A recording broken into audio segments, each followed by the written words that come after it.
E responde sinceramente, o que você prefere? Um produto que é bom ou um produto que parece ser muito bom? Por exemplo, um carro que é muito potente, mas ninguém reconhece, ou um carro que parece potente, faz barulho de potência, mas que talvez só tenha a aparência disso. Isso tem muito a ver com vários produtos que a gente consome.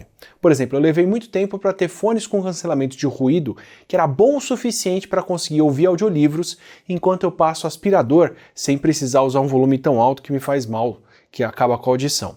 E você também talvez tenha associado esse barulho do aspirador ao fim de semana, ou alguém na vizinhança limpando o carro e a gente ouvindo aquilo de fundo, sabe? Mas e se eu disser que o caso não precisava ser esse? E se eu disser que você dificilmente vai encontrar um aspirador de pó que não é muito barulhento, mas desenhado para ser barulhento? Barulhento de propósito, porque o aspirador precisa fazer um barulho de aspirador quando poderia ser bem mais silencioso. Esse é o mundo dos produtos que são desenhados e engenheirados para apelar para os nossos sentidos e para associações que às vezes a gente nem sabe que está fazendo. Por exemplo, o que é um bom detergente para você? O que dá a impressão de que um detergente vai lavar bem a louça? Ou o que é um bom carro, ou um carro que vale o que custa? Se você for em uma concessionária fazer um test drive, o que vai mostrar que aquele carro que você está avaliando é bom? A qualidade do interior, o ronco do motor? E que tal o barulho da porta fechando? Ah, mas antes de eu explicar aqui como produtos fingem que funcionam melhor do que funcionam de verdade, eu preciso fazer uma pausa para falar de um produto que funciona e que não precisa fingir, que é o nosso patrocinador. Esse episódio aqui tem o apoio da Insider, a marca de roupas funcionais, feitas com tecnologia para ter durabilidade, evitar odores e mais. São eles que fazem essa camiseta tech preta que eu estou usando aqui, que no vídeo anterior da nossa parceria eu já testei que, além de bem fresca e bem confortável, aguenta suor e até criança tentando tirar sabonete e água do rosto no banho. De lá pra cá eu já posso acrescentar que ela também aguenta o sabão brincando de fazer bolha e lava bem sopa de abóbora do ombro e pomada de prevenir assadura. Também tem o Future Shorts, que é todo flexível, hidrorrepelente e já se tornou um uniforme de dar banho em criança para poder sair mais seco aqui em casa. E tem a linha de underwear com meias respiráveis que secam rapidinho, cuecas e calcinhas confortáveis, anti-odor e com ação antibacteriana. Se você também quiser uma roupa para ter esse tipo de conforto e nem precisar passar, aproveita o cupom ATILA12 para ter 12% de desconto em todos os produtos do site deles.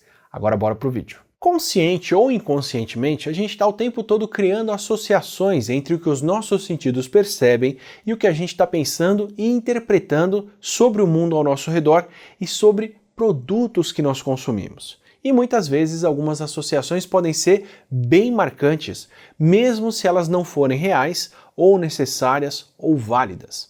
Mesmo se a gente não souber que está fazendo esse tipo de ligação.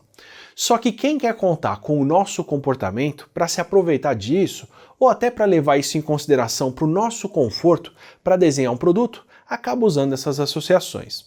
Esse é o caso, por exemplo, dos botões placebo, que são botões que não têm uma função ou não funcionam uma parte do tempo, mas continuam lá para nos dar uma sensação de controle sobre uma situação. Nos Estados Unidos, tem uma lei de direitos civis implementada em 1990 que estabeleceu, entre outras coisas, que portas de elevadores não podem fechar rápido demais, para dar tempo de pessoas com muletas ou cadeiras de roda entrarem no elevador. O que quer dizer que o botão de fechar as portas, pelo menos lá, não pode funcionar. Se alguém puder me contar se o mesmo acontece aqui no Brasil, eu agradeço inclusive, tá? Só que esse botão continua presente nos elevadores que foram feitos antes dessa lei e as pessoas continuam apertando quando querem que a porta feche logo. E uma hora a porta fecha, mesmo que não seja por conta de quem apertou, então a associação acaba ficando. Uma coisa parecida pode acontecer com os botões de pedestres em semáforos. Sabe aquele botão que você aperta para atravessar? Em muitos lugares esse botão serve mais para segurar os pedestres impacientes, esperando por mais tempo, do que realmente para fechar o semáforo. Pelo menos dependendo do horário. Em horas de menor movimento, especialmente quando tem poucos pedestres, muitos semáforos dão prioridade para manter os carros circulando e só abrem para quem caminha quando o botão é apertado. Então ele funciona. Já de dia, quando o tráfego é intenso, o botão é inativado para não fechar a cada pessoa que quer cruzar a rua E o semáforo se abre para pedestres em intervalos regulares de tempo quando grupos maiores se juntam para atravessar. Em compensação, tem outras situações onde o que nós pensamos que funciona não funciona em momento nenhum, como é o caso da espuma do detergente e até a espuma da pasta de dente.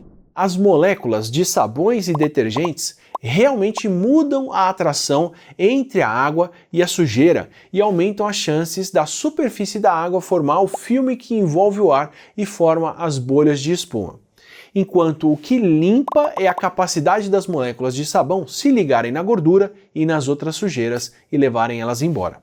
E na verdade, as moléculas que se ligam na sujeira não ficam disponíveis para formar espuma. Além do fato de que a espuma pode dificultar a lavagem porque demanda mais água para poder limpar. Ou seja, nós temos a impressão de que quanto mais espuma, mais limpeza está acontecendo quando usamos um detergente, só que uma coisa não precisa ter relação com a outra.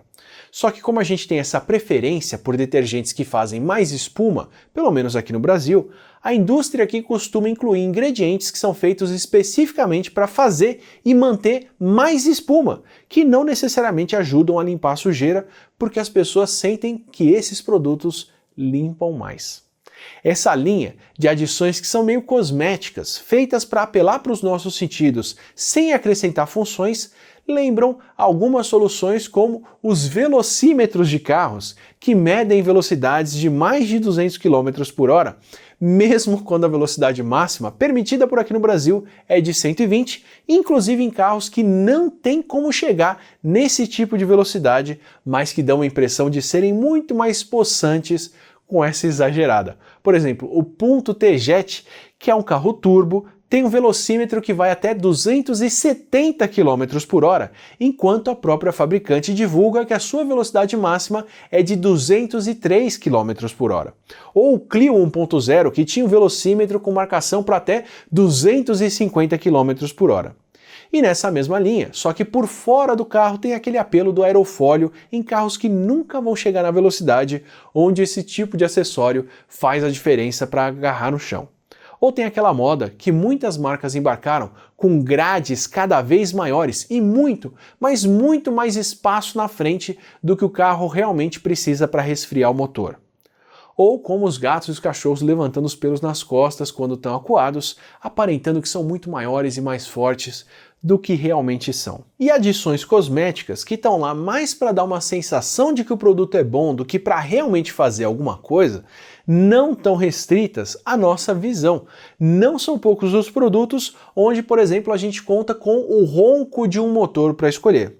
Os aspiradores de pó dificilmente vão ser mais silenciosos, a não ser que o padrão de consumo das pessoas mude para considerar o silêncio alguma coisa de repente mais elegante, porque para muitos consumidores, o que se busca nos aspiradores ainda hoje em dia é a potência dos aparelhos que consiga sugar sujeira.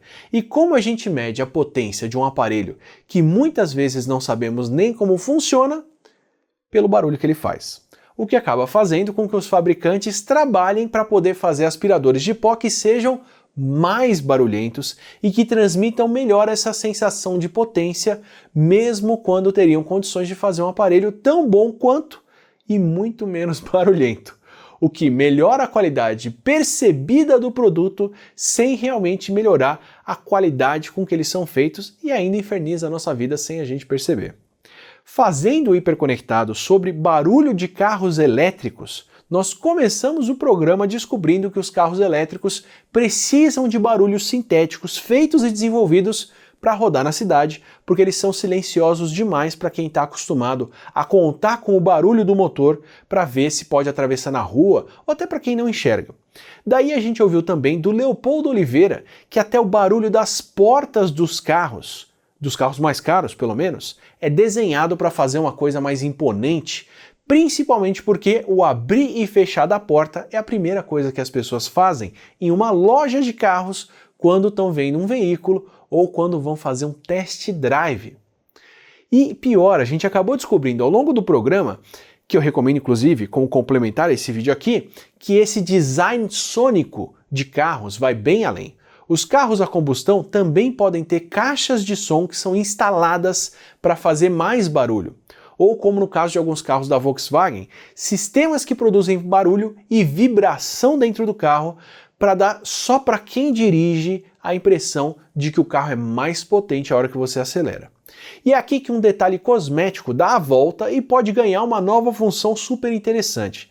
Nesse caso, a economia de combustível, porque com a regulamentação para reduzir emissões de gases poluentes e gases de efeito estufa, os motores dos carros têm que ser cada vez mais eficientes, usando menos combustível na queima, com cilindradas menores, como o motor 1.3 ou 1.5 turbo, no lugar do motor 2.0 tradicional.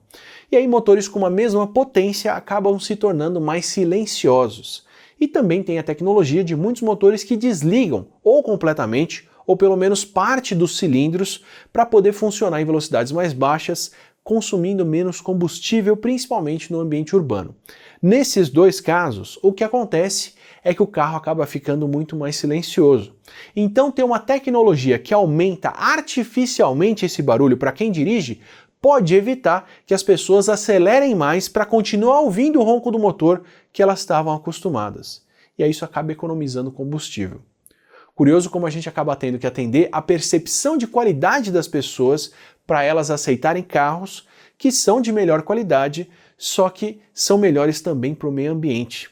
É como aquela história do imperador Júlio César que se divorcia da sua esposa Pompeia porque alguém entrou disfarçado na sua casa e tentou seduzir ela, justificando que, abre aspas aí, os membros da minha família deveriam estar acima de suspeitas, o que deu origem ao provérbio da nossa língua portuguesa: a mulher de César não basta ser honesta, deve parecer honesta. Nesse caso, pelo menos algumas vezes, bastaria parecer honesta, mas tem que parecer bem. Agora, se você quer mais conteúdo que parece legal e deve ser legal, pelo menos é feito com muito carinho, muito esmero e muita pesquisa, aproveita, assina o nosso canal, assim você recebe os próximos vídeos e os próximos Não Ficção, o nosso podcast de conversa com especialistas para falar de ciência do dia a dia, que tem muito papo legal. A gente se vê nos próximos.